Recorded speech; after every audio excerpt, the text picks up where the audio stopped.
think their worth of their job, given that they produce for the company. Mm-hmm. And so nobody's just giving you're not just giving a raise to somebody just because you have more money.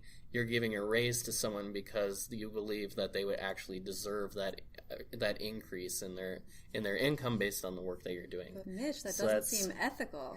Well, I guess it would depend on how you'd see that as ethics.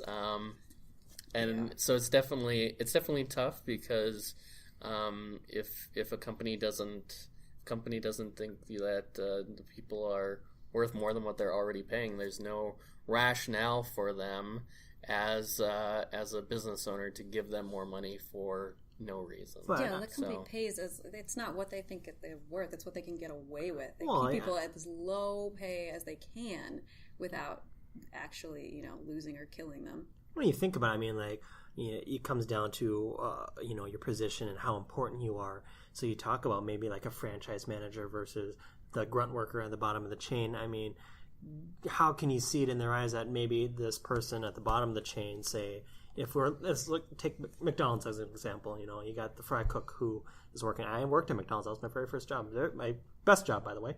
So, or the best starting job. But I mean, you take you make $7.25 an hour. I worked there for 2 years. I got a 15-cent raise in the 2 years that I worked there. So, and then we talk about that, and then we talk about the raises that, say, maybe a franchise manager or a branch manager may get. I mean, do you see that as such a disparity in the point, like, well, the franchise manager has to manage, 12 different restaurants, whereas a fry cook guy has to flip burgers all day? I mean, how do you measure net worth of a person's work? Right. I mean, that's the tough thing, and that's where... That is not tough. They're giving 40 hours of their lives or more. It's not a tough thing to do. They want to make you think There's no way that their labor of one individual person is worth millions more than the lowest workers in the company. We need maximum incomes. I can definitely see it.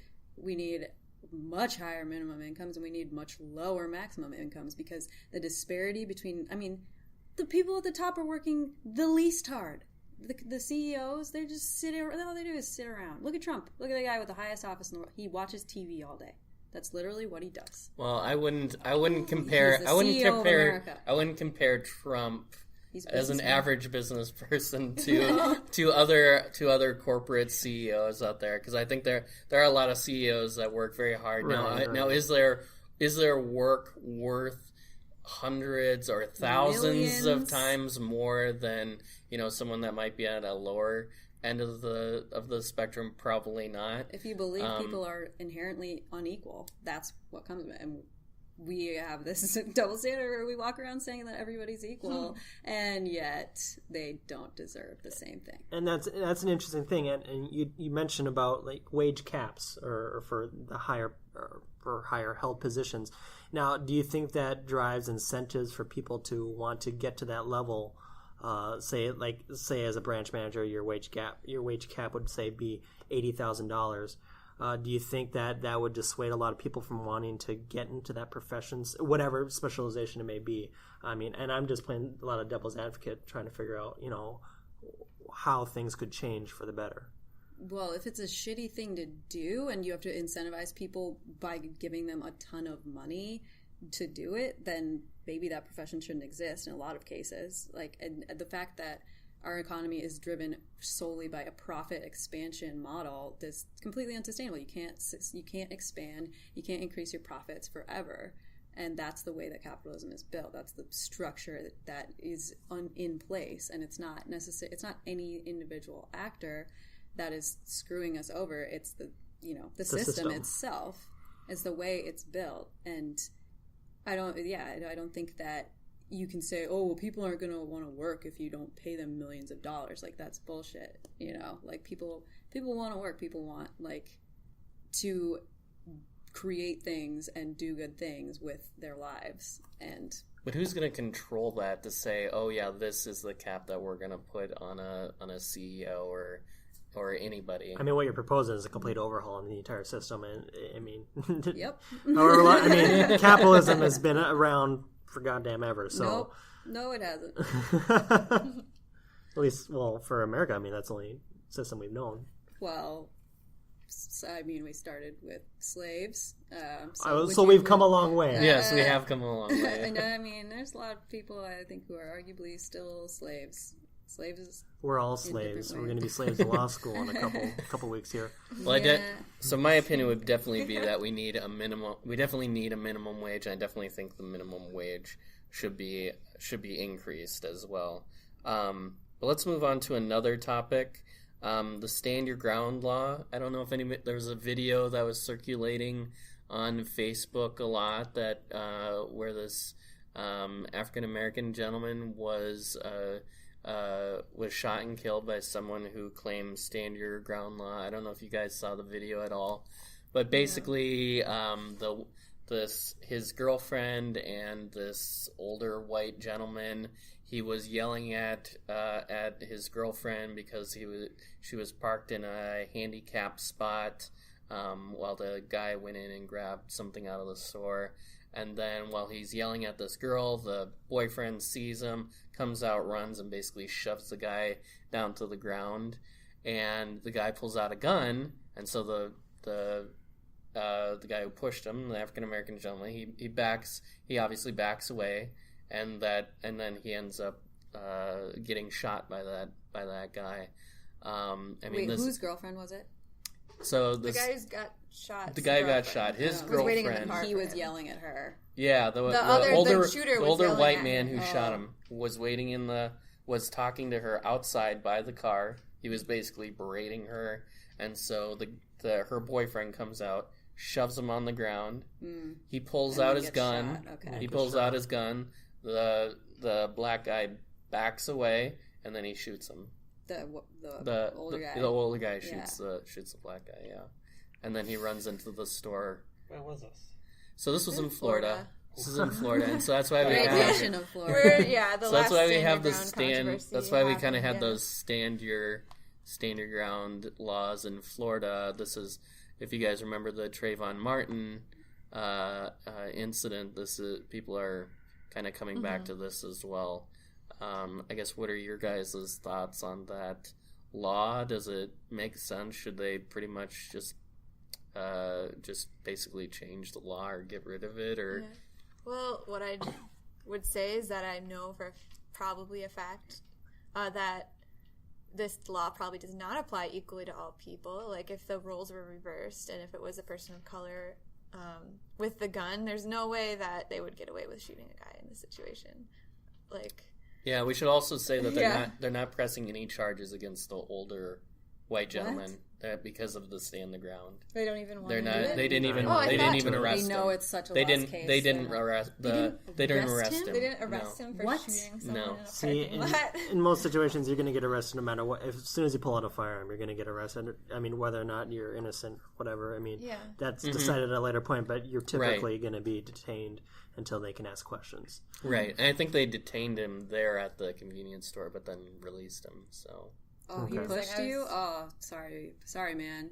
I mean, that's kind of what happened. I just don't understand. And he was killed, correct? I didn't he died. He died in later the hospital. Okay. Not instantly.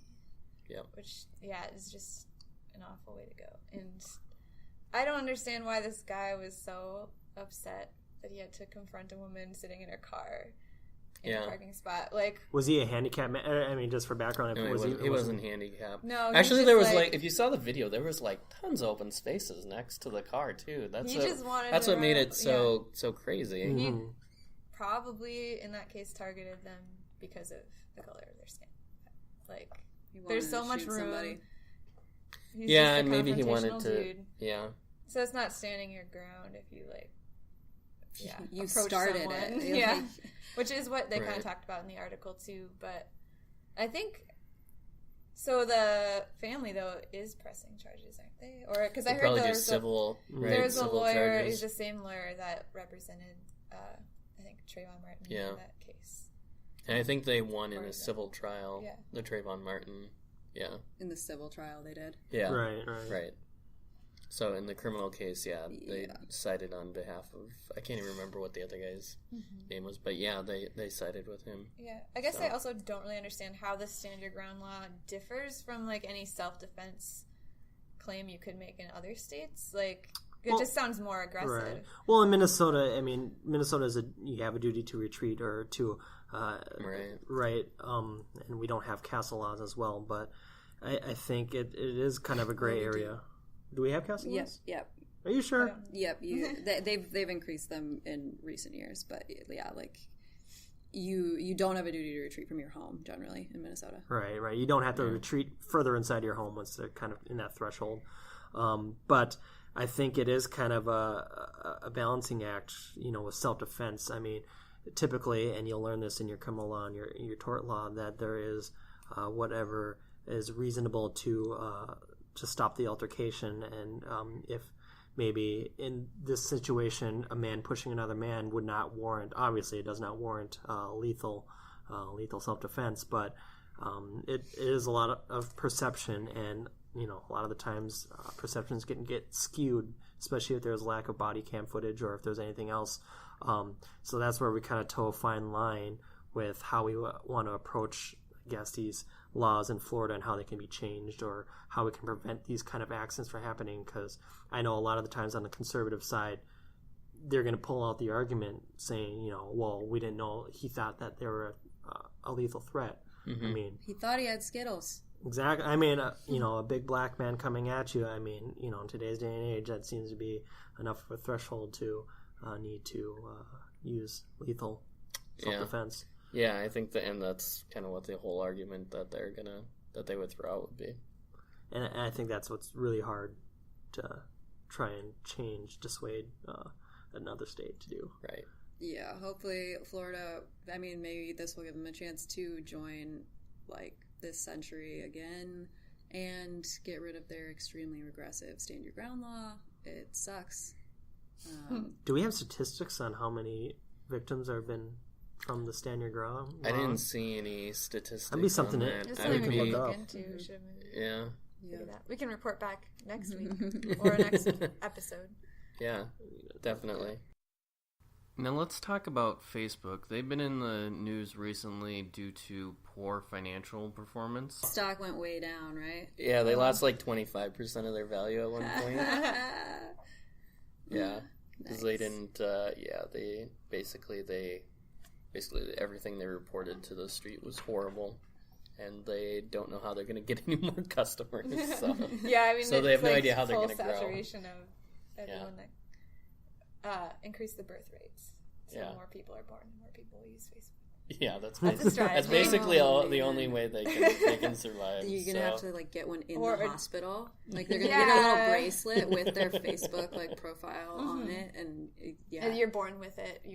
You're born with Facebook. They have Facebook cam in the birthing room, babies. Wow, when it's has the little baby symbol in the year you were born. If you scroll all the way down, it'll be that, but it'll just be the actual video of your birth. And it's kind of interesting. I mean, we're in that generation where we grew up when Facebook just came out. Yeah. So and it was really a platform for adults, and now you got really young. It wasn't a platform for adults. It was just college students. I remember Facebook. Yeah, I remember when it was still just college, and not even all of the colleges. So it started at Harvard, and then it branched out to some of the bigger universities, and then basically it just was out to everybody. So and there was so many protests on campus, how dare Facebook expand its customer base.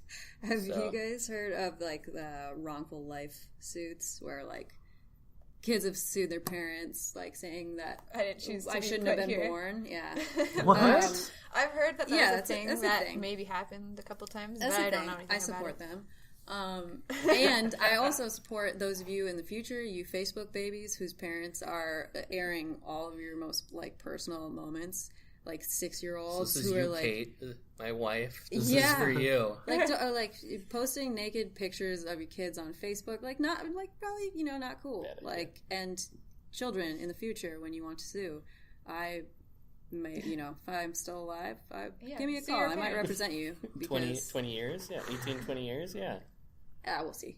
Get to law school first. Yeah, if you survive law school. Yeah, but I anticipate that actually being a very interesting field of litigation to follow is people suing their parents for past data infractions like that.